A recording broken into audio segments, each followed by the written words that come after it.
Elle s'appelle Marianne Tambélé, étudiante en L2 économie à l'Université technologique du Lualaba.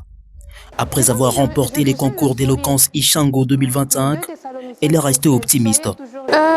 On va dire que je ne dirais pas que j'étais très confiante, je dirais que j'étais tranquille. C'est-à-dire que j'évitais de stresser plus que j'essayais de me donner confiance. Donc j'essayais de garder ma paix en tout temps. En fait. À l'en Dans croire, l'aventure, ces concours a été un un voyage, ça véritable n'arrive moment pas à chaque fois. d'expérience Donc dans sa totalement, formation. il a été très bénéfique parce qu'il n'a pas commencé comme un concours, il a d'abord commencé par une formation qui m'a donné des informations que je n'avais pas auparavant. Donc oui, il a été très bénéfique pour moi. L'attente du jury était, je pense principalement au final, c'était de pouvoir interagir avec le public, mais également prendre des risques et être très original sur ce qu'on aurait à présenter. Quant à l'attente de sa victoire, elle était d'abord confiante et déterminée, car c'est une chevronnée aux exposés et à l'écriture.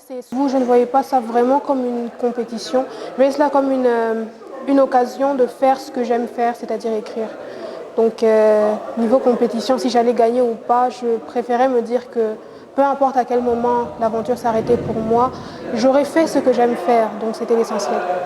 Marianne Tambélé salue également l'accompagnement de son université, tant moral que financier, lors de son déplacement vers le Katanga pour la grande finale des Ishango 2025.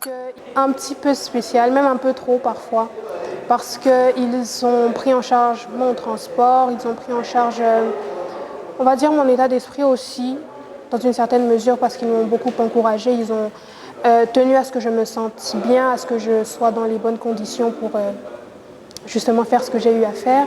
Alors je remercierai l'institution parce que comme je l'ai dit dans d'autres interviews notamment, c'est grâce à l'université que j'ai pris connaissance du concours. Alors si je ne savais pas qu'il y avait concours, je n'y participerais pas.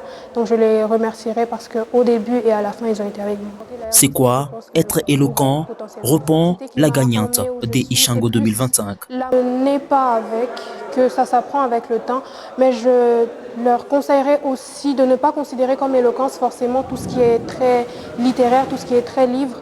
À partir du moment où l'on sait parler avec son cœur, où l'on sait transmettre un message, je pense que c'est à ce moment-là qu'on est éloquent, bien avant de fourrer le nez dans les livres, dans tout ce qui est citation. Être éloquent, c'est d'abord savoir se faire comprendre et savoir dire ce que l'on pense.